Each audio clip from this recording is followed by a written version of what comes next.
안녕하세요. 지식로켓님. 저는 부자들의 말을 따라하려고 노력하는데요. 그들의 생각이 어떤지 너무 궁금합니다. 저는 사회 초년생으로 이제 막 월급을 받기 시작했는데요. 재테크를 어떻게 해야 될지도 모르고 어디서부터 시작해야 할지도 모릅니다. 이런 저에게 알려주실 좋은 말이 있으면 부탁드립니다. 김승호 회장님의 이야기를 들어보겠습니다. 부자가 될 사람은 90%는 정해져 있다고 합니다. 김승호 회장이 얘기하는 부자들의 하는 공통적인 생각을 지금부터 한번 알려드리겠습니다. 첫 번째, 반복되는 운은 실력이고 반복되는 실패는 습관이다. 뭘 해도 잘 안 되는 사람이 있습니다. 어렵게 준비해 가게를 차리면 그 다음 달 가게 앞에 바로 도로 공사를 하고 길을 걷다 발목을 다치고 사기를 당하거나 자동차 접촉 사고도 잦습니다. 본인은 운이 나쁘다고 생각하겠지만 이런 일이 잦은 사람은 삶의 방식을 처음부터 다시 점검해야 합니다. 급한 욕심에 제대로 확인도 안 하고 매장을 열었고 생각보다 사업이 잘 안 되는 상황을 고민하며 급하게 길을 걷다가 구멍난 보도블럭에 발을 다친 것입니다. 이런 사고가 잦아지면 인생이 삶에 경고를 주는 것이라 생각하고 큰 사고가 나기 전에 평소에 모든 삶을 점검해야 합니다. 여러 가지 작은 사고가 모여 나중에는 큰 사고가 되기 때문입니다. 돈을 함부로 대하는지, 쓸데없는 인연이 너무 많은지, 음식은 정갈하고 제때 먹는지, 집안에 들고 남이 일정한지, 남을 비꼬거나 흉보지는 않았는지, 욕을 달고 살진 않았는지, 이런 모든 면에서 자기 반성부터 해봐야 합니다. 일이 잘 풀리지 않는 사람은 음식을 줄이며 절대로 배가 부르게 먹지 말고 음식을 일정하게만 먹어도 다시 운이 돌아옵니다. 생활이 일정하고 불필요한 사람들을 만나지 말아야 합니다. 이것이 시작입니다. 그러다 보면 몸이 가벼워지고 운동을 하고 싶어지며 걷고 움직이다 보면 생각이 맑아집니다. 그제서야 비로소 욕심과 욕망을 구분할 줄 알게 되고 들고 날 때가 보입니다. 그제야 비록 대중이 움직이더라도 참을 수 있게 되고 홀로 반대편에 서 있어도 두려움을 통제할 수 있게 됩니다. 많은 인연 속에 가려져 있던 진정한 친구도 이때 나타납니다. 이때부터는 모든 것이 잘 풀리고 건강도 재물도 인연도 얻게 됩니다. 반면 평소에 항상 운이 좋은 사람이 있습니다. 어딜 가면 경품도 잘 뽑히고 가위바위보도 잘하고 주차장 빈자리도 잘 찾는 사람입니다. 이런 사람은 사실 일반적인 사람보다 운이 좋기보다는 예리하고 똑똑할 수 있습니다. 즉 센스가 있는 거죠. 경품 용지를 반으로 접어 넣으니 손이 휘휘 저을 때 펴진 종이보다 걸릴 확률이 높습니다. 이런 몇 가지 쓸데없는 요령을 외우고 다니는 사람인지도 모릅니다.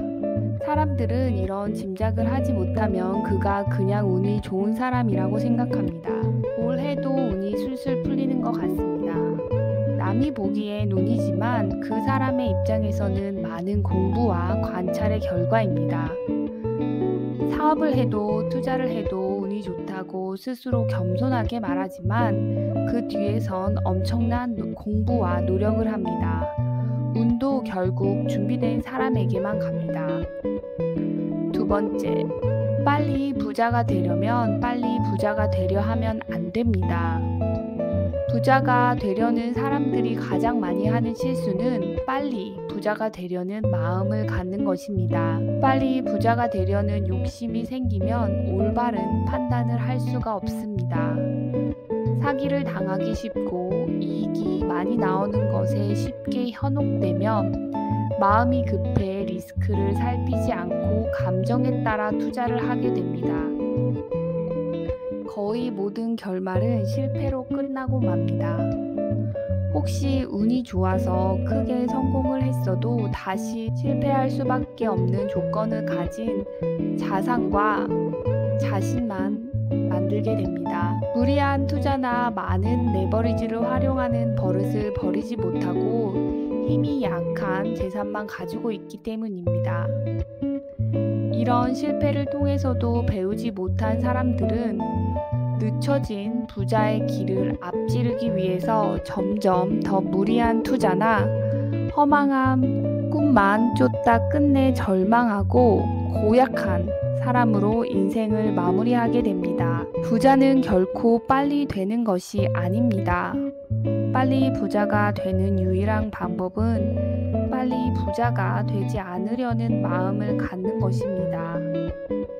자수성가의 길을 걷는 사람이라면 나이 40에 부자가 되는 것도 너무 빠릅니다.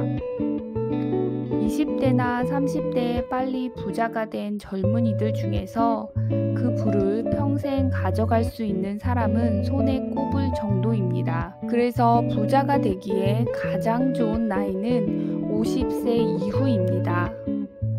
젊은 시절에 부자가 되면 부를 다루는 기술이 부족하고 투자로 얻는 이익이나 사업으로 얻는 이익이 더 눈에 보여서 모으고 유지하는 능력이 가진 재산에 비해서 약해집니다.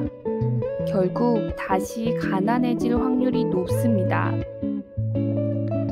또한 빨리 부자가 되려고 하는 마음은 누군가와 나를 비교하고 있거나 주변에 나를 과시하고 싶어 하는 마음이 그 본질입니다. 부는 차근차근 집을 짓는 것처럼 쌓아 나가야 합니다. 돈을 버는 기술과 돈을 모으는 능력, 돈을 유지하는 능력, 돈을 쓰는 능력을 골고루 배우려면 나이 50도 버거운 것이 사실입니다.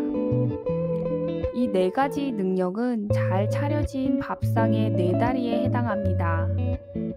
이 중에 하나라도 길이가 짧거나 없으면 음식이 많이 차려지는 그 어느 때 와장창 무너지기 마련일 테니 말입니다. 빨리 부자가 되려는 마음을 버리고 종잣돈을 마련해 복리와 투자를 배우고 경제 용어를 배워 금융 문맹에서 벗어나야 합니다. 사업을 하려는 분은 돈을 버는 기술이 기본이고 이를 어떻게 모으고 유지하고 쓰는지에 대한 철학과 방법을 익히고 또한 인생에서 경험해 봐야 합니다.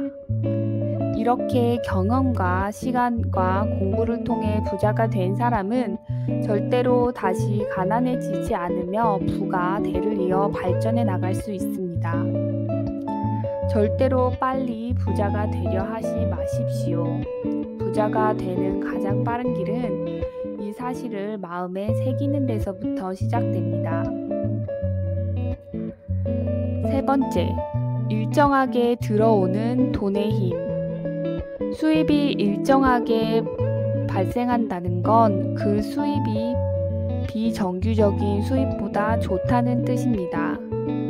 질이 좋은 돈은 다른 돈을 잘 불러오고 서로 붙어 있어도 흩어지지 않습니다. 강수량이 1000ml라고 가정해 보겠습니다. 그런데 봄에 한번 500ml 퍼붓고 가을에 한번 500ml 퍼붓는다면 그 땅에서는 농사를 지을 수가 없습니다. 홍수 아니면 가뭄이기 때문입니다. 하루 10ml씩이라도 꼭 매일 꾸준히 내리면 상당히 좋은 결실을 맺을 수 있습니다. 마찬가지로 기업 운영에 가장 중요한 것은 현금 흐름입니다. 현금 유입과 유출을 통틀어 현금 흐름이라고 합니다. 기업이 현금 흐름이 좋지 않으면 이익이 나도 부도가 날 확률이 높아집니다. 언젠간 비가 와도 당장 가뭄이 들어 작물이 다 말라 죽는 것과 같습니다. 몸 안에도 피가 일정하게 흘러야 사지가 잘 움직이고 호흡도 일정해야 생명이 연장되며 음식도 일정하게 먹어야 죽지 않습니다. 돈도 똑같습니다. 현금이 흐름이 일정하게 유지되어야 경제적으로 삶이 윤택해집니다. 월급과 성과급 얘기를 해보겠습니다. 사람들은 성과급이 몇 천만 원에서 몇억 원씩 한꺼번에 들어오는 것에 대한 환상이 있습니다.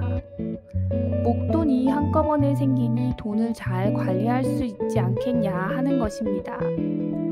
그러나 그것은 인간의 본성을 거스르는 생각입니다. 한꺼번에 많은 돈이 들어오면 한 번에 몰려온 돈이라 실제 가치보다 커 보이는 착각을 일으킵니다. 사람들은 그래서 그만큼 소비를 하고 싶은 욕구가 생깁니다. 그게 당연합니다. 그래서 대기업 성과급 시즌에 외제차 딜러들이 그 로비에 장사진을 이룹니다. 매월 일정한 월급은 아주 중요합니다. 연예인, 운동선수, 시즌성이 있는 사업체, 개인 병원 의사들 대부분이 수입이 일정하지 않은 경우가 많습니다. 그래서 연예인 중에서도 번 돈을 부동산 등에 투자하는 경우에는 안정적인 삶을 살지만 그렇지 않은 경우 오래가기 어려운 경우가 많습니다. 운동선수도 그렇고요. 대표적으로 서장훈 씨 같은 케이스가 있지요. 이런 불규칙한 수입이 들어오는 사람의 경우 수입이 생기는 대로 일정한 소득이 나올 수 있는 부동산이나 배당주에 투자를 해두어야 합니다. 불규칙적인 수입을 규칙적인 수입으로 만들어줘야 진짜 내 돈이라고 할 수 있습니다. 네 번째로 복리의 비밀입니다. 재테크에서 빼놓을 수 없는 게 복리의 위력입니다. 복리란 중복된다는 뜻의 한자 복과 이자를 의미하는 한자 리가 합쳐진 단어입니다. 원금과 이자에 이자가 붙는다는 뜻입니다. 그리고 그 이자에 이자가 붙는다는 뜻이지요. 복리에 산대되는 말은 단리입니다. 단리는 원금에 이자가 한 번 지불되는 상태를 말합니다. 이렇게 단리로 받은 이자와 원금을 합친 금액에 다시 이자를 받는 구조가 복리라고 이해를 하면 됩니다. 결국 복리를 내 편으로 만드는가 적으로 만드는가에 따라 재산의 정도가 달라집니다. 복리를 내 편으로 만들기 위해 해야 할 첫 번째 일은 복리에 대한 이해입니다. 조지 워싱턴 대학의 조사에 따르면 미국인의 3분의 1만이 복리를 이해한다고 합니다. 알베르트 아인슈타인은 복리야말로 인간이 가장 위대한 발명이자 세계 8대 불가사의라고 말했습니다. 워런 버핏 역시 복리의 혜택을 가장 많이 받은 투자자이며 복리의 도움이 없었다면 지금의 자리에 오르지 못했을 것이다. 복리는 간단하지만 투자에 있어서는 가장 중요한 원리 중 하나다. 투자가가 복리를 이해하지 못한다면 부를 다룰 자격이 없다. 복리 자체보다 더 중요하다. 복리 효과가 부를 어떻게 변화시키는지 이해하려면 복리와 진지하게 친해지고 함께 어울려야 한다. 우리 삶에 자연스럽게 스며들어 가장 큰 영향을 끼친 두 가지가 비누와 복리입니다. 비누가 발명된 후 개인 위생이 개선되며 인간 수명이 비약적으로 늘어났으며 복리가 발명된 후 부의 이동이 수없이 일어났기 때문입니다. 당신이 복리의 중요성을 이해했다면 이제 막 부자가 될 가장 기본적인 준비를 끝낸 것입니다. 축하드립니다. 다섯 번째로 남의 돈을 대하는 태도가 내 돈을 대하는 태도입니다. 내 돈은 엄청 아끼고 절대로 함부로 사용하지 않으면서 공금이나 세금의 사용에 대해서는 무심한 사람들이 간혹 있습니다. 또는 자기 자식은 지극히 사랑하면서 남의 자식에게는 매몰찬 사람이 있습니다. 자기 자식은 금처럼 귀한데 며느리나 사위는 한 번도 남의 집 귀한 자식이라는 생각을 해본 적이 없는 것입니다. 돈에 대해서도 같은 태도를 지닌 사람들이 있습니다. 가볍게는 친구가 사는 차례에는 비싼 것을 주문하거나 단체 회식 비용에 몇 사람의 과한 술값으로 지불되는 경우가 있습니다. 무겁게는 국가의 세금이나 국가 보조금을 부풀려서 받아내거나 세금을 탈세하는 경우도 있습니다.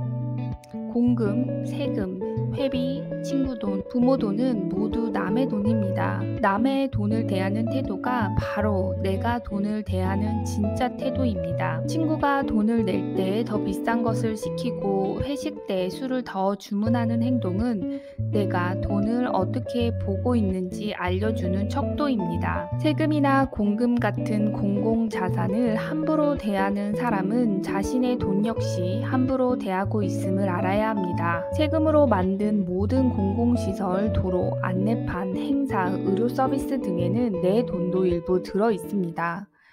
친구와 번갈아 사며 사는 밥값에는 내가 낼 때만이 아니라 상대방이 낼 때에도 내 돈이 포함되어 있습니다. 내가 존중받으려면 먼저 존중해야 하듯 내 돈이 존중받으려면 남의 돈도 존중해줘야 합니다. 세금은 내 돈이지만 동시에 남의 돈입니다. 합법적인 절세는 내 자산을 보호하는 일이지만 탈세는 남의 돈을 훔치는 일이고 남의 돈을 함부로 하는 행위입니다. 남의 돈을 함부로 하지 않을 때 내 돈도 함부로 취급받지 않습니다. 남의 자식에게 함부로 하지 않을 때 내 자식도 함부로 취급받지 않습니다. 내 아들이 귀하다면 며느리도 귀한 것이고 내 딸이 금쪽 같다면 내 사위도 금쪽인 걸 알아야 합니다. 이렇듯 남의 돈을 존중하다 보면 그 돈이 내 돈이 되는 일도 있기 때문입니다. 마지막으로 6번째로 돈은 인격체입니다. 돈은 사람처럼 사고와 감정을 지닌 인격체라고 하면 누군가는 받아들이기 힘들어합니다. 인격체란 스스로 생각하고 자아를 가진 개별적인 실체를 뜻하기 때문입니다. 돈은 스스로 생각하지도 움직이지도 않으며 단지 숫자로 이루어져 있을 뿐이니 왠지 억지처럼 느껴질 수도 있습니다. 하지만 비즈니스에서는 회사도 인격을 부여받습니다. 바로 법인인데요. 여기에는 사람 인자가 붙습니다. 법인은 사람과 동일하게 소송을 하고 소송을 당하기도 하며 하나의 주체처럼 개인과 싸우거나 협의하거나 협력할 수 있습니다. 돈은 법인보다 더 정교하고 구체적인 인격체입니다. 어떤 돈은 사람과 같이 어울리기 좋아하고 몰려다니며 어떤 돈은 숨어서 평생을 지내기도 합니다. 작은 돈을 함부로 하는 사람에게서는 큰 돈이 몰려서 떠나고 자신에게 합당한 대우를 하는 사람 곁에서는 자식, 이자를 낳기도 합니다. 이처럼 돈은 인격체가 가진 품성을 그대로 갖고 있기 때문에 함부로 대하는 사람에게는 돈이 다가가지 않습니다. 이런 돈의 특성 때문에 나는 돈을 인격체라고 부릅니다. 내가 풍족한 부를 이루는 데 성공한 것은 돈은 스스로 감정을 가진 인격체로 대하며 돈과 함께 사는 법을 배웠기 때문입니다. 돈을 너무 사랑해서 집안에만 가둬놓으면 기회만 있으면 나가려고 할 것이고 다른 돈에게 주인이 구두쇠니 오지 말라 할 것입니다. 자신을 존중해 주지 않는 사람을 부자가 되게 하는 데는 협조하지 않습니다. 가치 있는 것과 좋은 일에 쓰인 돈은 그 대우에 감동해 다시 다른 돈을 데리고 주인을 찾을 것이고 술집이나 도박에 자신을 사용하면 비참한 마음에 등을 돌릴 것입니다. 돈은 감정을 가진 실체라서 존중하고 감사해야 합니다. 이런 마음을 가진 사람에게 돈은 항상 기회를 주고 다가오고 보호하려 합니다. 돈은 당신을 언제나 지켜보고 있습니다. 다행히 돈은 뒤끝이 없어서 과거의 행동에 상관없이 오늘부터 자신을 존중해 주면 모든 것을 잊고 당신을 존중해 줄 것입니다. 돈을 인격체로 받아들이고 깊은 우정을 나눈 친구처럼 대하면 됩니다. 그렇게 마음 먹는 순간 돈에 대한 태도는 완전히 바뀌기 시작합니다. 작은 돈은 절대로 함부로 하지 않게 되고 큰 돈은 마땅히 보내줘야 할 곳에 보내주게 됩니다. 사치하거나 허세를 부리기 위해 친구를 이용하지 않고 좋은 곳에 친구를 데려다 주려 할 것이기 때문입니다. 품 안의 돈은 기품 있는 곳에 사용하며 사랑하는 사람과 보호해야 할 가치가 있는 곳에 사용할 것입니다. 이를 지켜보고 있는 돈도 더 많은 친구들을 옆에 불러들일 것입니다. 내가 돈의 노예가 되는 일도 없고 돈도 나의 소유물이 아니므로 서로 상하 관계가 아닌 깊은 존중을 갖춘 형태로 함께 하게 됩니다. 이것이 진정한 부의 모습입니다. 돈이 인격체라는 것을 알아차리고 받아들이는 순간부터 당신은 평생 부자 인생길이 열리는 것입니다. 여기까지 지식으로 여러분의 인생을 쏘아 올리는 지식 로켓입니다. 시청해 주셔서 감사합니다.